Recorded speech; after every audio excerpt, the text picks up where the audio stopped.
Dr. Anindita Balasev to give a lecture to us as a part of our monthly seminar series arranged by Center for Indic Studies, UMass Dartmouth.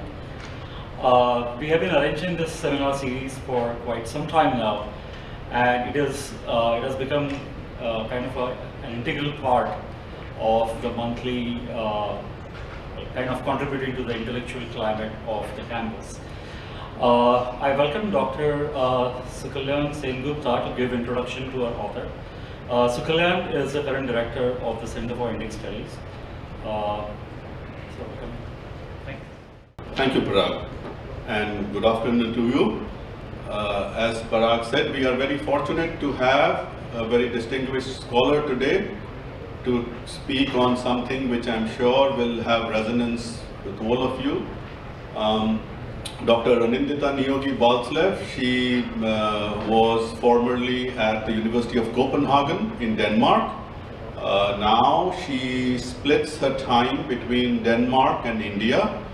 She has a master's degree from Calcutta, the city of Calcutta in India, and a PhD from Paris.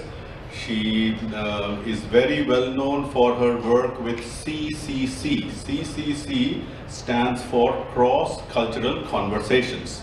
So we live in a time where we cannot avoid people from different cultures mixing, interacting, and we have to make an attempt really to break some of these cross-cultural barriers that have fettered us for too long.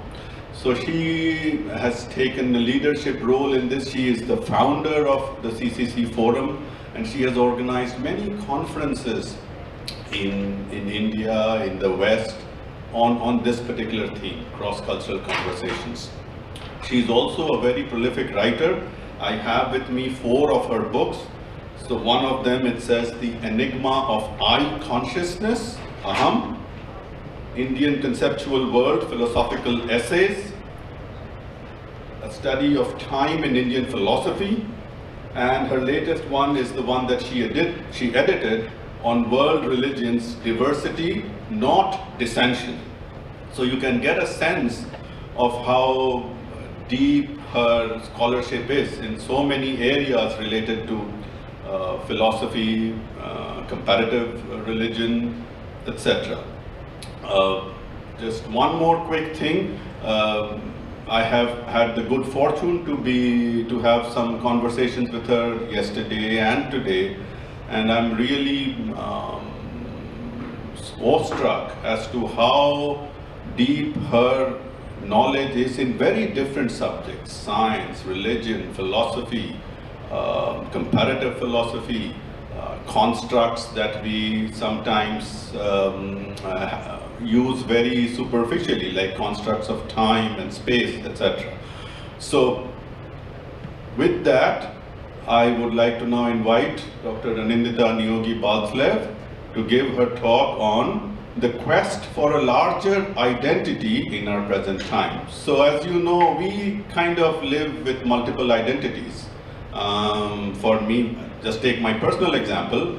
I am a father to my daughter, I am a husband to my wife, I am a professor to my students, and usually all these multiple identities coexist without any problem. But in some cases, with some social identities, with some cultural identities, it can create tension, it can create friction. So how do we deal with such a situation? So for that, Dr. Niyogi. I would like to thank the university for inviting me, and Professor Sukalyan Sengupta for his very generous and kind introduction.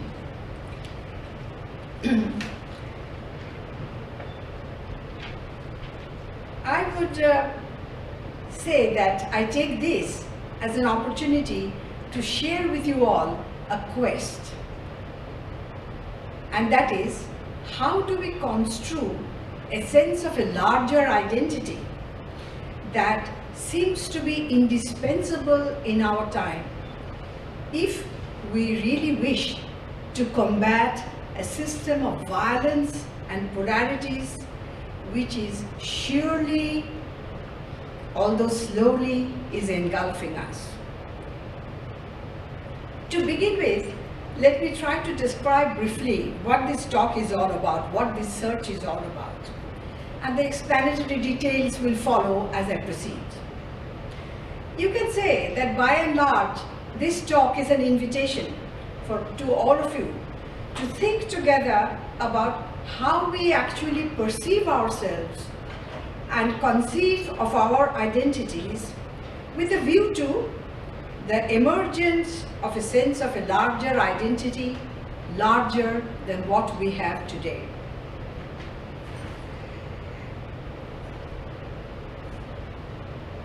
In the process, let me first of all focus on that,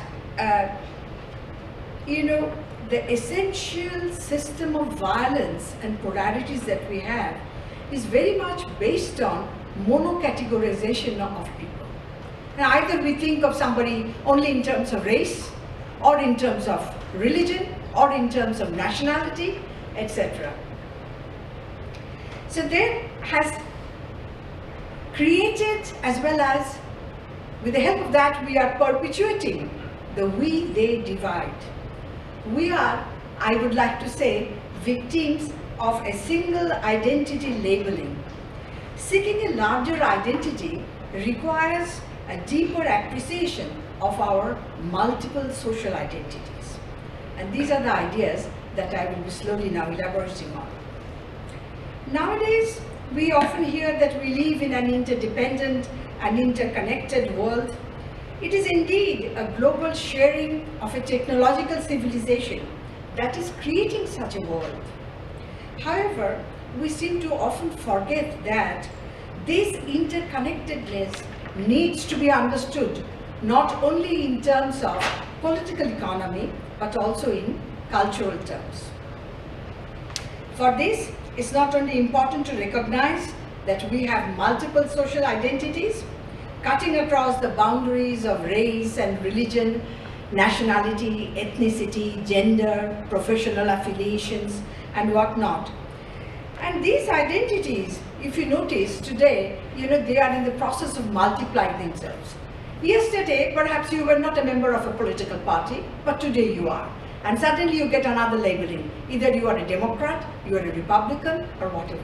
So as the group affiliations increases, a person's social identities, they begin to multiply.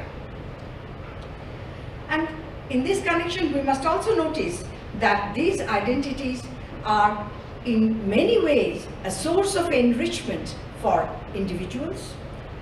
But again, there are moments of crisis when these identities begin to clash with one another. So what I would like to argue for is that what we need today is more of cross-cultural conversation, both in order to gradually become more aware of the cultural aspects of our interconnectedness and for the sake of the dawning of what I'm calling a sense of larger identity. In brief, I'm seeking to emphasize that it is necessary for us to adopt a rational approach, both in order to recognize as well as to disentangle the multiple social identities in conflict situations, if we are to attain a more cohesive pattern of social relationships and do away with the polarities of the dominant and the marginalized in a sort of groupings that we have in various contexts.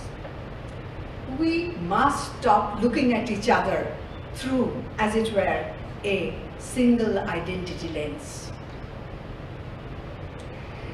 The ongoing discussion, that is we have on this theme of identity is really vast, because there are multiple perspectives from which scholars have been studying this, and that has given rise to an enormous literature. So in order to keep these present discussions simple and useful, as we seek to explore what the notion of larger identity is all about, let me begin with such expressions that we can easily make sense of, such as the expression of personal identity and social identity, which are part of our ordinary everyday life's vocabulary. As we delve a bit deeper into this, of course, you will begin to see that these are also not simple notions. There are lots of complexities entailed in it. Philosophers and critical thinkers of various disciplines, such as those of psychology, psychiatry, sociology, politics, international relations, have all probed into these, each from their own perspective, disclosing to us that the question of identity is not only context sensitive, but it is also far from being simple. Now, I'll just say a couple of lines about personal identity. Now, existentially speaking, when we refer to a phenomenon called personal identity, what we are referring to is a phenomenon which is always presenting itself to our consciousness and in the singular number. We are always associating it with our I consciousness, a phenomenon that seems to retain its sameness despite all the changes that take place within us and outside us. Now, had this personal identity, been in the plural at this basic level of psychological awareness, we will be confronted with the phenomenon of multiple personalities, which is a pathological condition. Now, having said that, let me also tell you, he was showing you a book called The Enigma of High Consciousness. I have been working on that for several years, and I know how that simple I begin to show all its complexities when metaphysicians begin to probe into it. So there are lots of issues, lots of sub-themes that come in when you begin to study that, but that is not my concern today. So I just leave that. I only mentioned that such things exist, and if you're interested, you can read it. My concern today is more about social identity. Note that some theoreticians have rightly pointed out that there is an important difference between personal identity and social identity. You see, social identity is described as the individual's self-concept derived from perceived membership of social groups. So from personal, you move to group identity. Now you're not talking about I as a first person singular, but I as a part of we. We who speak such and such language. We who belong to that nationality. We, this thing is coming in. What is noteworthy is that, whereas I is in the singular number, that in the case of social identity, it is individual-based perception of what defines the us associated with the internalized group membership.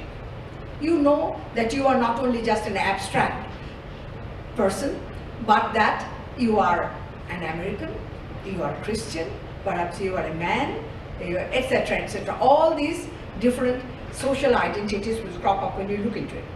And this is what is very interesting. It is not that we others see in you all these traits. You yourself build it into your self-concept.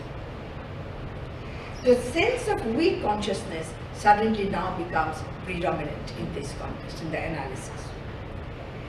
Now, once the we consciousness is there, it means that you now know that there are certain minimal conditions only by fulfilling which another person belongs to the same group to which you belong.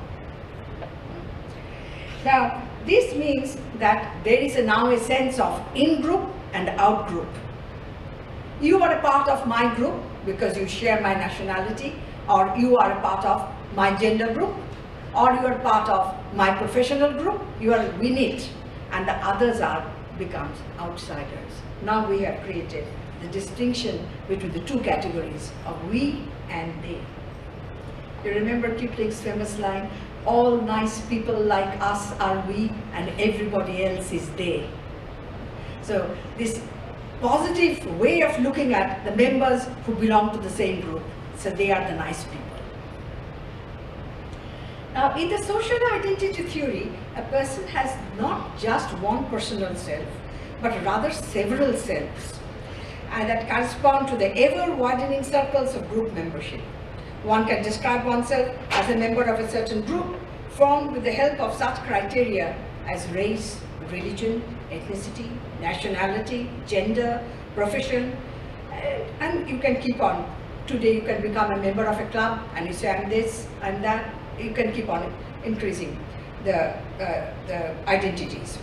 The formation of the self-concepts in different social contexts is absolutely worth watching, you know. We see these all the time, but usually do not take much notice of. When an individual is triggered to think, feel, and act, it could entail, we can say, she's doing this, you know, she's just following her family tradition. We can say, she's doing this, she thinks this way because she belongs to a certain professional group. Or it may be said that what she's displaying are nothing unknown to us. These are all traits that belong to her national character. Thus, in these instances, she is displaying not her individual unique attributes or traits, born of her purely personal convictions, but is prompted, as it were, by her group affiliations. Thus, when such statements are made, I want you to notice this, because it is from these practical observations that we will now begin to theorize. It is not the theory that will detect the practice, but let what the practice is. Notice that.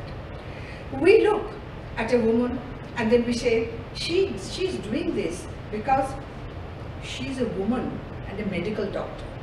And by that we mean that had she been a man, had this person been a male and belonged to some other profession, the response need not have been the same.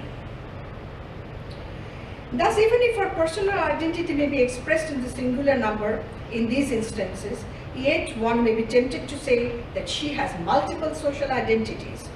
One cannot just say that it is others who are attributing this to her. She is weaving these identities into her own self-concept, her multiple social selves.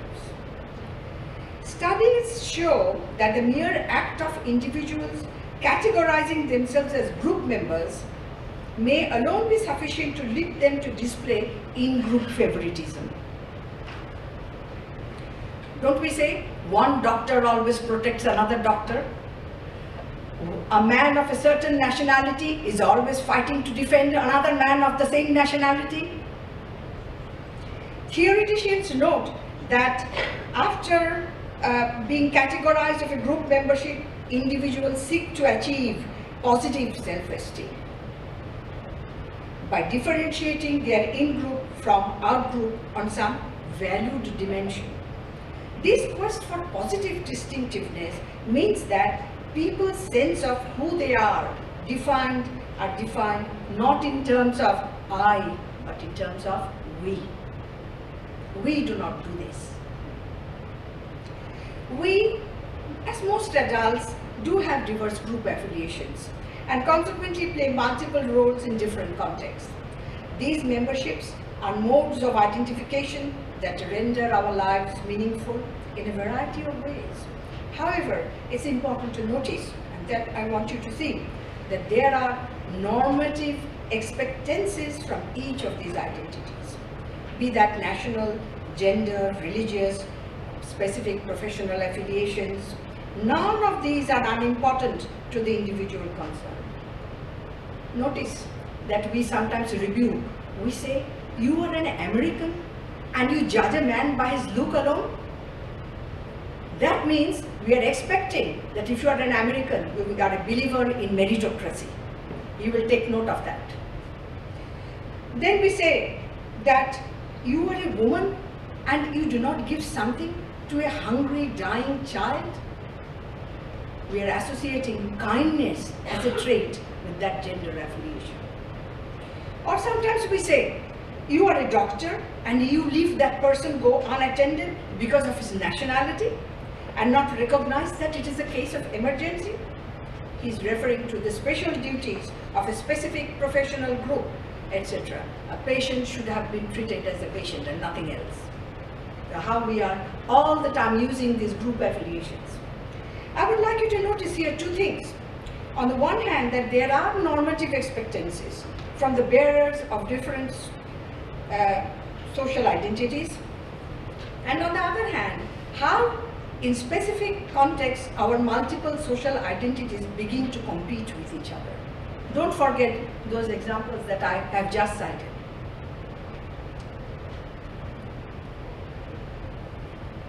Now, as if these multiple identities are contending and competing with each other, it's a theater that is going on.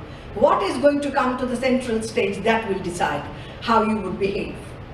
Now recall the same examples and consider, why did that American not display belief in meritocracy? It is because perhaps he had a very strong sense of race affiliation and the other person did not belong to that in-group. So he was not showing that belief in that norm that he would generally believe in. Perhaps that woman who failed to show kindness to the baby may have been due to the way she saw the moral exigency of her specific religious affiliation. This may have intervened as she recognized the out-group features in that baby whom she did not want to help. That doctor's professionalism may have been superseded by his sense of national identity, and he decided to attend to patients who shared his own in-group features. None of them had a sense of larger identity that could deal with the crisis situation created by the clash of their different social identities and the normative exigencies that go with these. We have also witnessed in recent years various elements of identity politics, as you all know. These are all based on this group consciousness in relation to the larger society.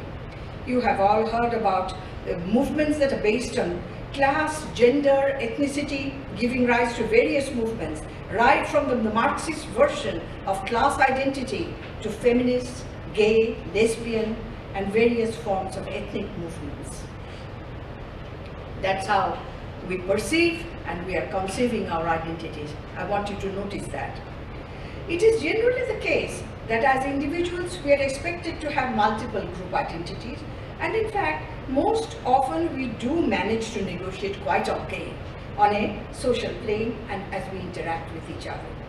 However, there are situations, as mentioned before, where our inability to handle the conflictive normative expectancies of our group identities may lead to catastrophic situations. Consider one example, and whether this refers to any real life situation or not, that is not the point. I want you to notice the example. It could be that in a given phase of a religious community's history, there is a reason why a person begins to feel an inner conflict, that there are clash of duties, clash of sense of which norm to follow. And the situation can be intensely disturbing, maybe not for all the members who belong to that religious community, but to some. And then he forgets or she forgets what are the expectancies that others who do not belong to that religious community actually have vis-a-vis him.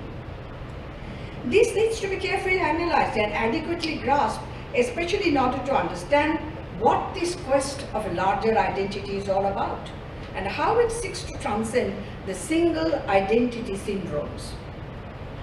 Imagine a situation where A may have a shared national identity with B. Let me make it more concrete. Let's say both are Indians. But A is a woman, a prime minister, a Hindu, whereas B is a man, a security officer, and a Sikh. Thus they share the same nationality, but the gender, profession, and religions are different.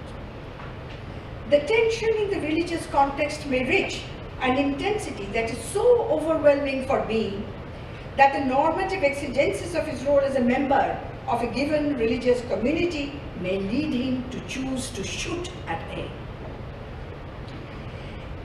which some will say rightfully, but most others as wrongfully, no matter whether he chose it on his own or because of pressures and persuasions that he felt coming from members who also belong to the same religious community. This entails a judgment based on how the normative exigencies of a specific group affiliation is perceived, regardless of other norms and codes of behavior expected from other group affiliations to which he has hitherto generally adhered and has successfully dispensed with on all occasions. Suddenly it triggers, suddenly it goes out of balance. One single group identity, namely the religious as it were, comes to the forefront and all other identities simply recede to the back. There are actually studies that show how a person safeguards those identities that assume centrality. So what is assuming centrality? At that moment it was not a man vis-a-vis a woman, it was not a security officer who is employed by the person who is a prime minister. Now as the religious identity came up and then is taking the central stage and making him act in a certain way. These differences may be, some theoreticians seek to explain, a function of the expectation surrounding the particular identity. What you consider to be the most valued of your social identities at that moment of the history of your life. The well-being of a person, why do you think so many people kill each other in the name of religion? That is how it is. The well-being of a person may be in jeopardy in the face of an unusual high level of stress. And this is what is called an identity-related stress. I do not know, my other roles become unimportant. This role becomes now occupying the central stage. Now this now comes to dominate the person's psychological as well as ethical decision-making process. And in our example, B is mostly under pressure from his religious identity and gets ready to violate the norms that are prompted by his national, gender, and professional identity and the loyalty that each demands from him. Watch that we are not merely discussing an abstract theme. That I would like you to see. These are not just theoretical questions that I'm discussing, but that it is actually played out in the social sphere. This exemplifies a case where a person who otherwise benefits in numerous ways from holding multiple social identities can occasionally face a crisis born of clash of some of these identities, some of which are easier to resolve than others, unless there is a larger identity that can resist a single identity to dominate in a person's life. One nation attacks the members of another nation, killing every day, single identity syndrome. You are forgetting those people also have other identities. The fact is that despite the opportunities available to people with multiple social identities to weave a rich texture of life, the combination of identities are not always easy to negotiate with. Many women, you may know, complain that their professional roles conflict with their duties as a mother. Too much time is going away somewhere else. There are available records of recent studies that focus on the area of identity conflict, or what is called identity interference. Let me give one rather common instance that lay bare not only an intricate situation of identity interference, but also at the same time demonstrate opportunities for forging new identities. And this is very interesting. Suppose there is a woman today who is a biologist and has no problem, there is no social taboo that she belongs to a professional group where most members are male. But this could have been a tremendous difficulty and almost next to impossible to attain, say 100 years ago in some other societies.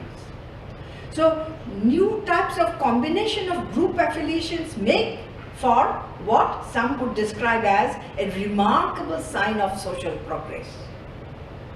The combination of identities are now becoming possible.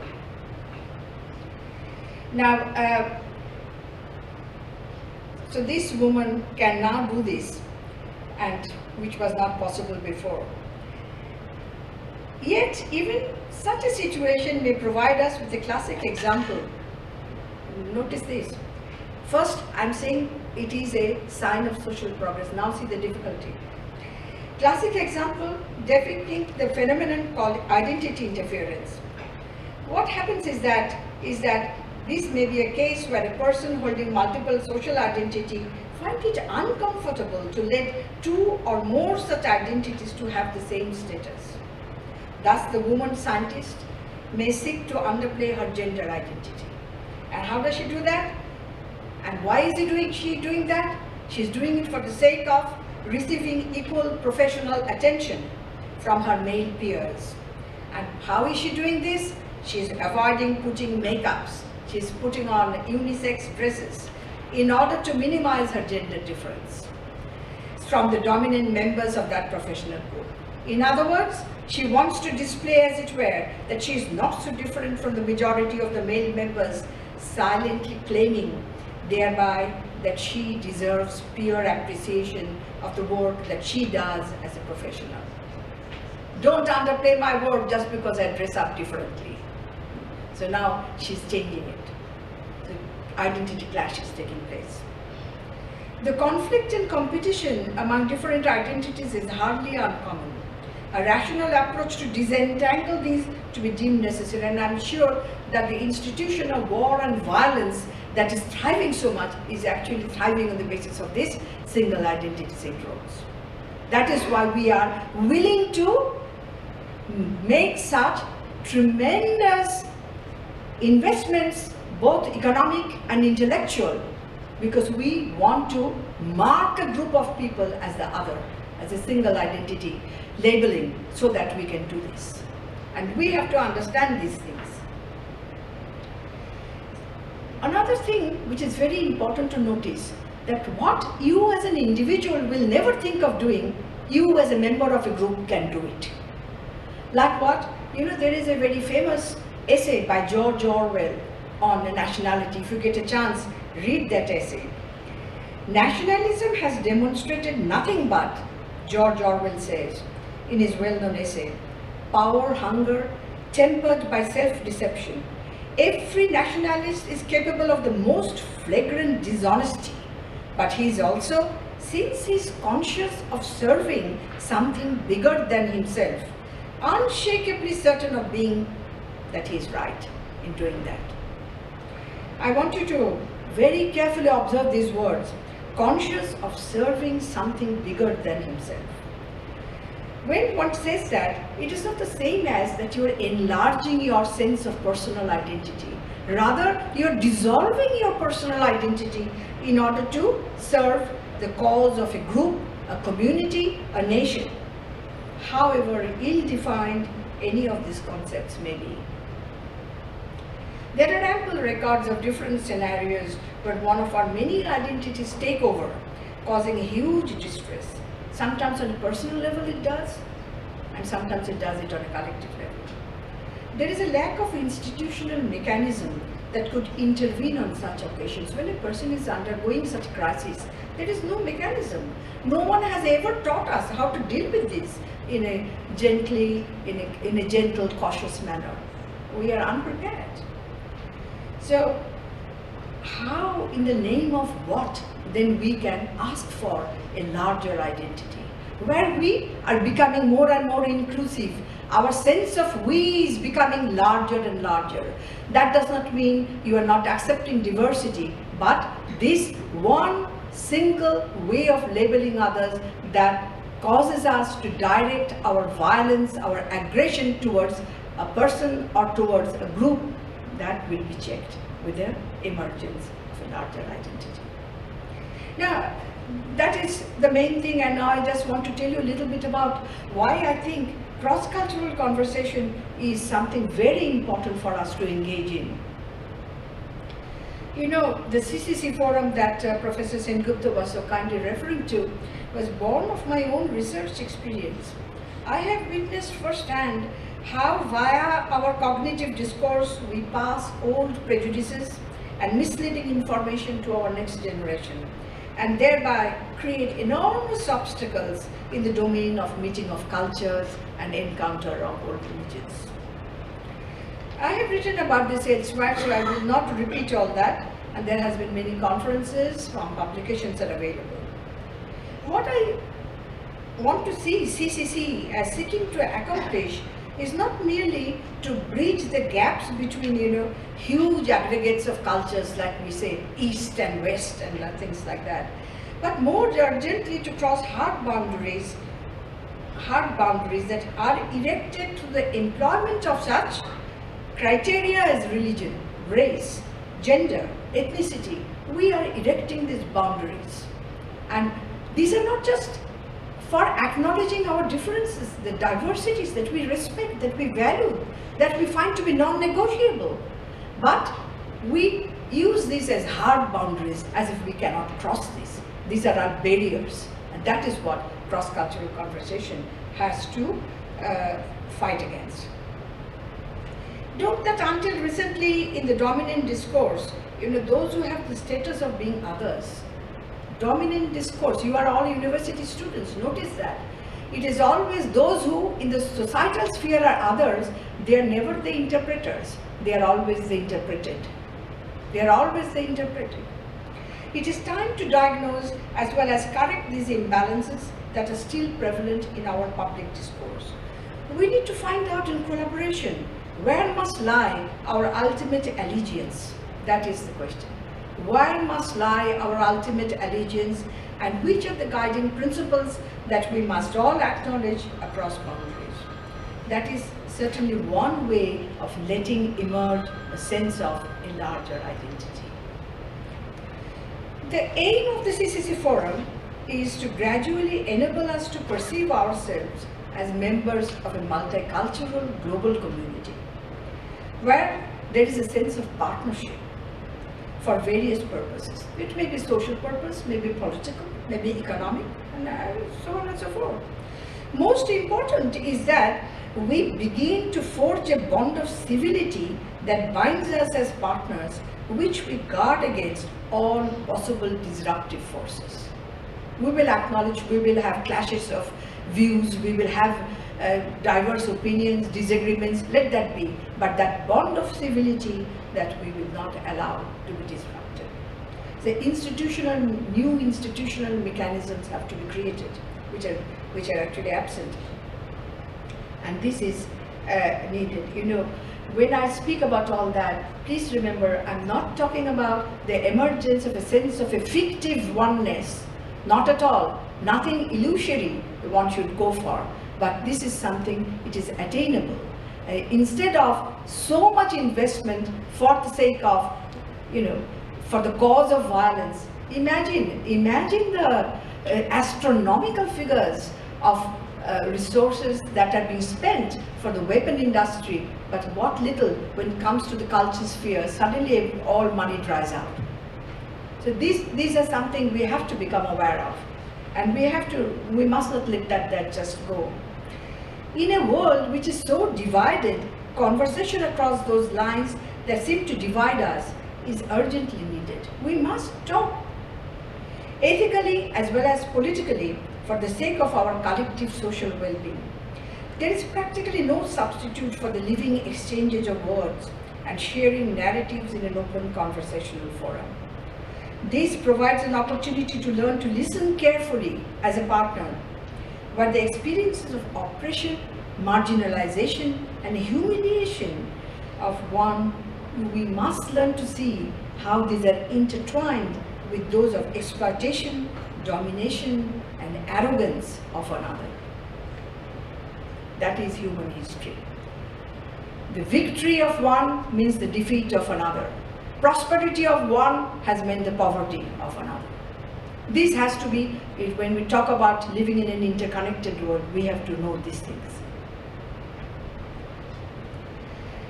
Now, evidently the scene of ideological battles keep changing from one phase of history to another, regardless of how we envision the idea of human solidarity that inevitably entails the sense of a larger identity.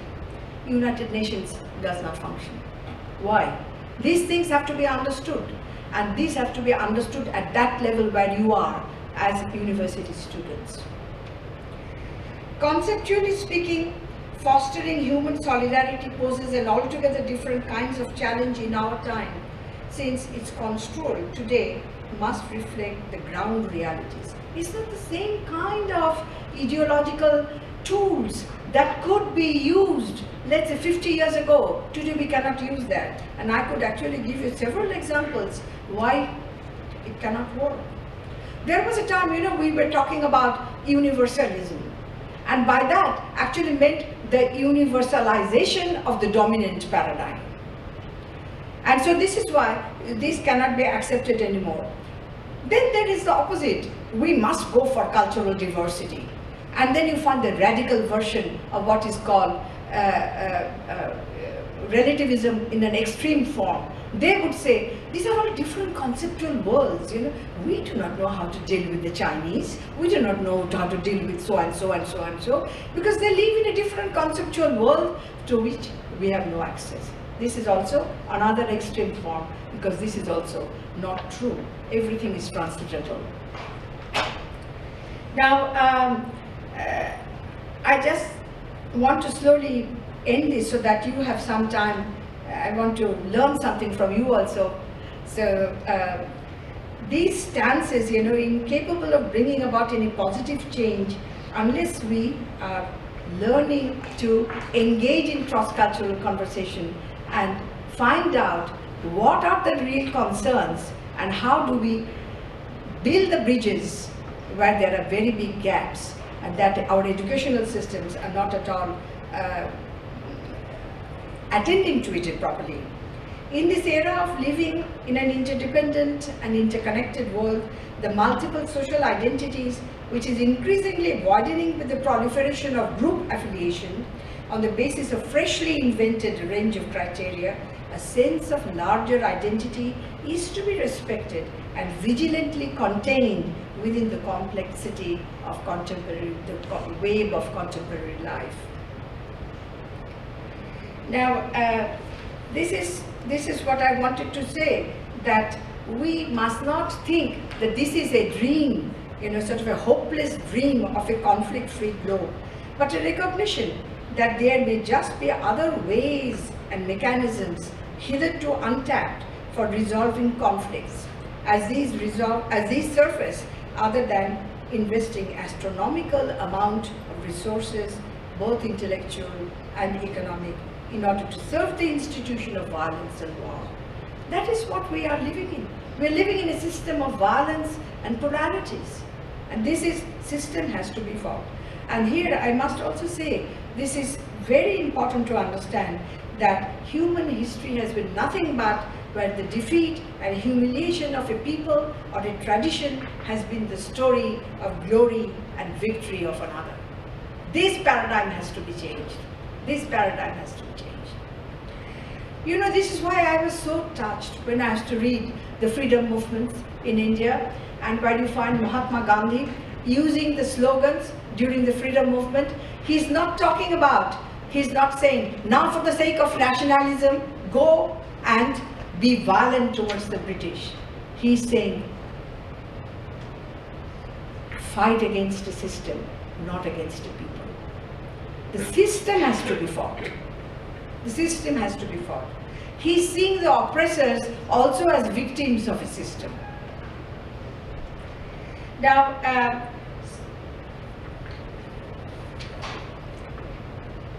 so what I wanted to say is that it is not enough that we have just used political slogans, that there is a new world order.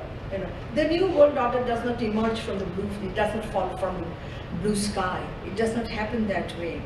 We need a more complex, a more nuanced understanding of the relations that exist among large human aggregates.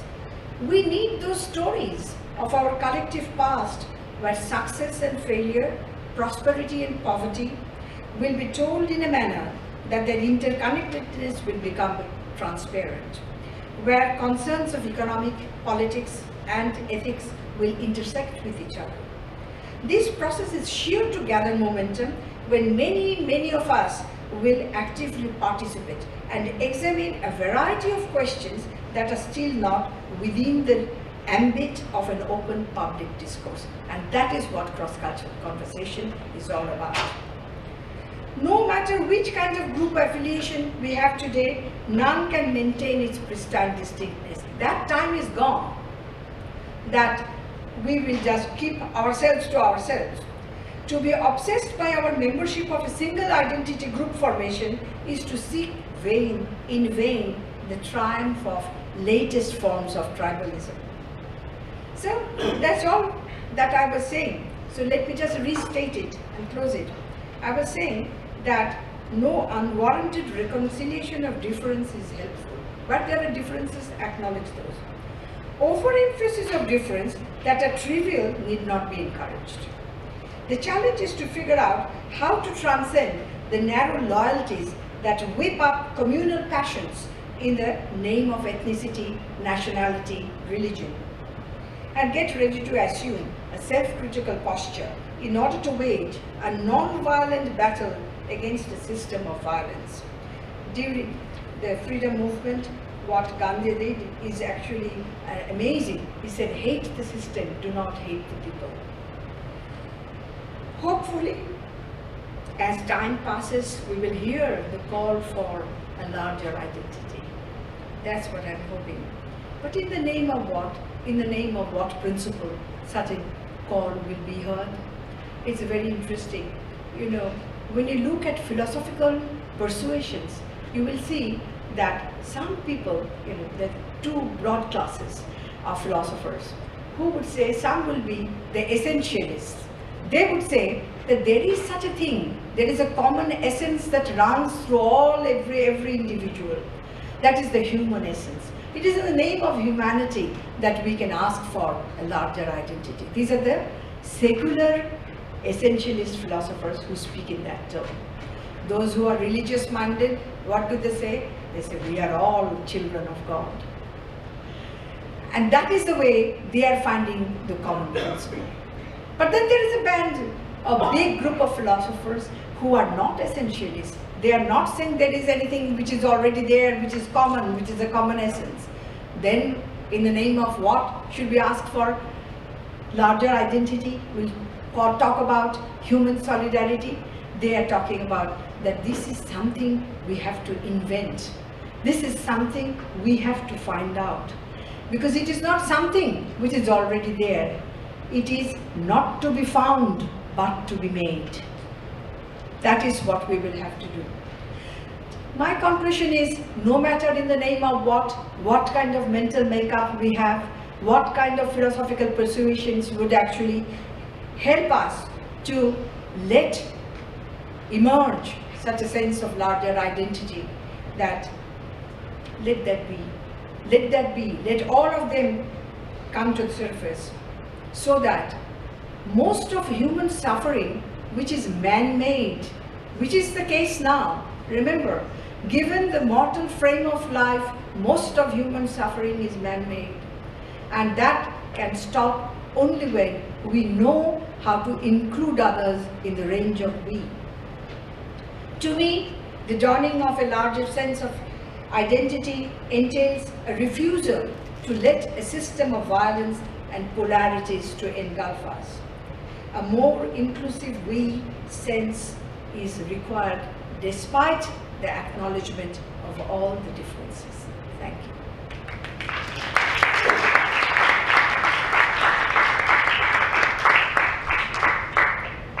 So we will have questions now.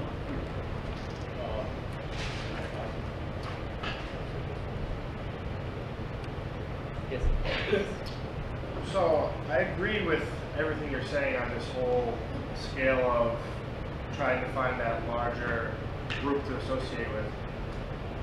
How do you think this needs to start happening? Like, what are the first steps that you see the people need to take? Is it just recognition, or is it something beyond that? You see, first of all, one has to understand that we are living in a very complex world. Now, you have your own setting where you are finding yourselves. You with the help of others, have to find out what are the questions which are bothering you at the moment.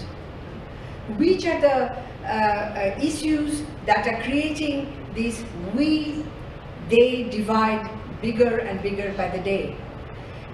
Identify the issues and then the discussions will start.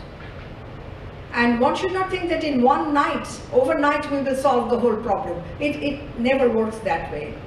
But certainly the world is changing. Certainly we are understanding that we are getting more interconnected than we have been ever before, that we know much more about each other. But do we know everything? I was just telling them that, for example, I am always horrified when I visit universities that how until today, so few universities in the West, the Department of Philosophies, has any representation of the Indian philosophical tradition. It's always in the language group, in religious studies department, but not in the philosophy departments. Now once you do that, you are already projecting the image of a culture in a certain way, which is questionable, especially when there is such an articulate tradition there. Similarly, it's something like that. Whether it's music, whether it is art, are we actually getting to know enough about each other? Or is it only a few that are dominating the scene? What about the others? Constantly remind this man, I have forgotten his name, who started the organization called the Swallows. He actually said that. He was amazing. He kept on telling, well, our job is keep on reminding people that who is it that we are not hearing from anything about, whose voice is silent. I have one question. In one of your examples, you mentioned that, the example of the woman prime minister, Yes, and yes, that one was yes. well known. Yes. At the same time, of course, your example referred to the identity, right? Yes. Another example is that the freedom fighter Mahatma Gandhi, when he was assassinated by Nathuram Godse, Yes. he was not representing any group also. He was just an individual, right? An individual perception about the group motivated him to assassinate. Yes. Where there is no such group as such. Yes. So, Yes. Yes. These are different examples that we can bring forth, and it is also that whether it is Nathuram Godse, it's also just as you have said yourself, it is his perception of what Gandhi is actually doing to the group. It is his perception, his interpretation, and he's acting single-handedly. That's what I said. Now he is not acting only as an individual, as a stray individual in abstraction, but he is thinking that he is doing something good for the group. He is submerging his own personal identity for the sake of the group, the religious group. So it would vary. So in the case of the Sikh, that was another syndrome, these scenarios are not identical. But that is that he, as a security officer, he is not working. You are not supposed to be shooting the man or the woman who has employed you, but he's doing that because he's feeling that his duty as a member of a religious community comes to the forefront. That is occupying the central stage, and now I have to take action. It is now up to me to protect my group. That kind of syndrome comes in. That's why the danger of single identity labeling is because of that. Which one suddenly comes up, triggers violence. And always you see how in each case it is a violent reaction from the part of the individual. I think in somewhat a comment on what you said is like some identities are more visible than others. So even if in case of Nathuram Godse, it was his individual perception of what Gandhi was doing to a particular group, there did exist people who actually believed in what he believed, but probably did not have the right to do what he did. So it is always like that. That is how we build up our self-concept, you see. That is the way he is building up. And both in the case of B assassinating A, the Prime Minister, as well as Nathuram assassinating, that does not mean that the membership of the group to which these particular individuals belong, that the majority think or feel the same way as they do. But that is their own way of of perceiving their own role as a member of that religious group. And that is occupying the central stage, and then they are acting in this way. What aspects of our identities do you recommend change? Does it rely heavily on our social, our personal aspects? Or Sorry, I can't hear you. What aspects of our identities do you recommend changing to become more cross-culturally diverse? Like, does it rely heavily on social or personal or expanding our groups? I do not want you to change any of your identities. What I want you to change is that when we are targeting a group as members of a group or an individual as an individual, you have to see that that particular person or that group should not be described with the help of a single label identity. You see? That these people are from such and such, belong to such and such nationality, so let us send the drones and bomb them up. This is not the way. This is not the way our violence will ever diminish. You have to understand that everybody has multiple social identity. So I may dislike you, let's say I'm a terrible, sort of a gender conscious person, and I see this is not a woman. And I'm extremely angry, you see. But on that moment, occasion itself, I have to remember, but he's a university person, and so am I. He's a brother of a girl that I know, just as I have a brother. These are all multiple identities. I'm describing you with the help of other categories, not just that one, that you are a man or I am a woman, or like that. Similarly, the nationality, there is no such thing called a nationality, a nation of terrorists or a nation of saints. There is no such thing. Single level descriptions are wrong. These are wrong. So that is what we have to understand, the complexity of the thing, and then there still will be conflicts. And then we will have to find different ways, different mechanisms of dealing with it. We can find out such enormous, sort of imagine the knowledge that goes into the creation of all these weapons. And we cannot use our intelligence to find out what other ways are there to resolve our conflicts. Of course we can. But which group is coming to dominate us? Who is actually setting the terms of behavior?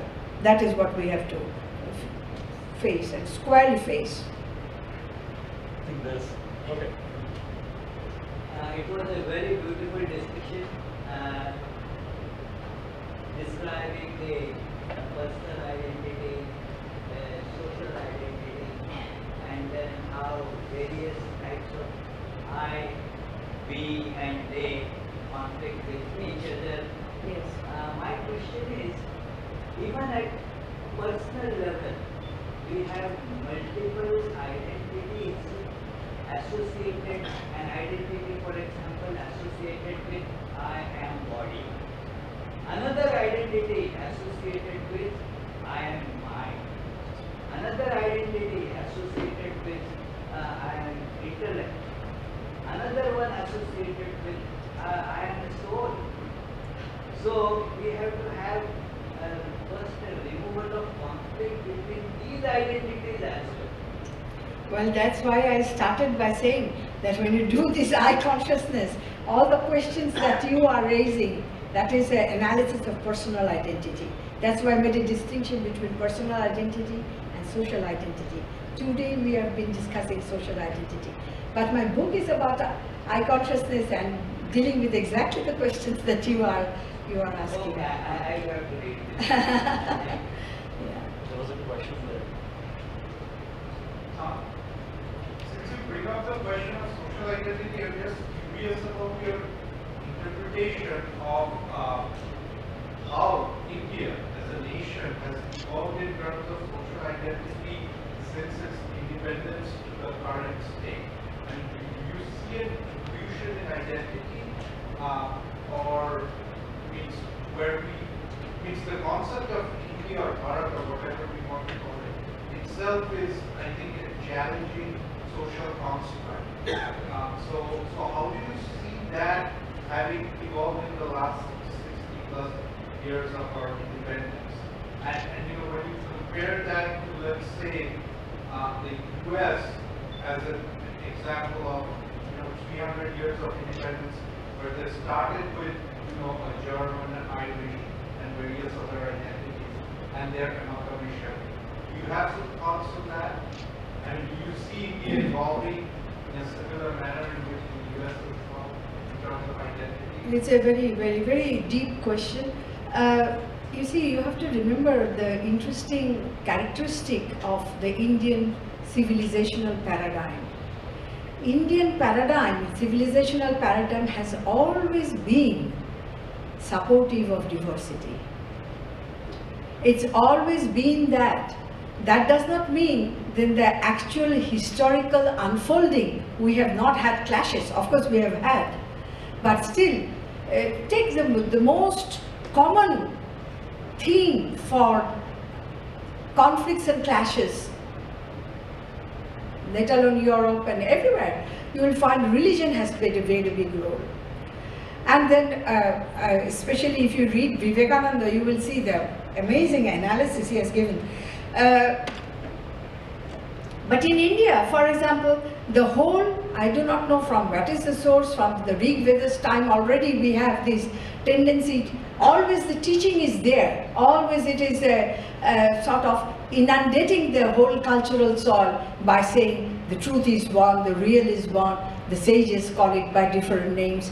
This kind of thing has made it, what I wanted to emphasize is that it is not only just a theoretical slogan, it actually, you see, hardly there is a comparable cultural experiences like that of the Indian, where the multiplicity of, all the traditions of the world are there.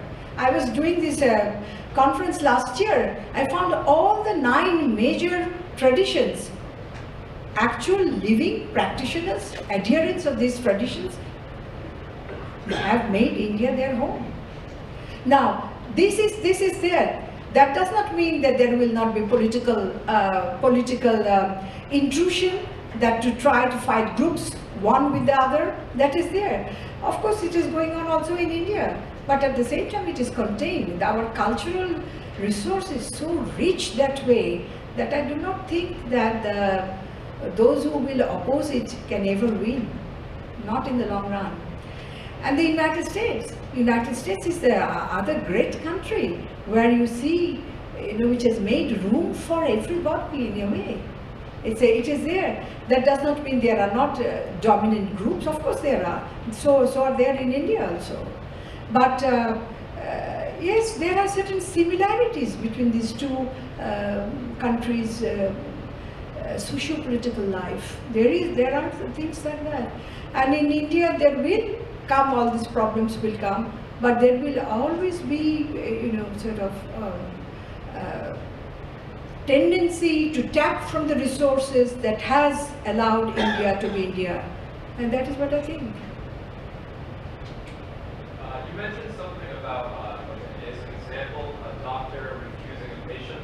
How would you, say, you approach someone who is so hard-headed in their identity that they would refuse to? You see, I actually think that, certain things, let's say, there was a time when women were not allowed to do certain things. Now it has started changing. So there was a certain time when racism was very preponderant in certain cultural scenes. Now it has started changing. So similarly, like the doctor is emphasizing nationality to be the most important criteria, when the general perceptions will change, when we will understand this is not the way to do things. This is not the way that we respond to emergency situations. So it is our perceptions, how we educate ourselves, how we transform ourselves. This is the whole thing of larger identity is about how do we change the mindset. And that is what we have to work on at different level. I think social media has a very important role to play, and the educational institutions have a very important role to play. More questions? we have had a very good talk from you, and it certainly has led to a lot of churning. I'm very glad that you came here. I Thank think you. we all enjoyed the talk. Thank you very much.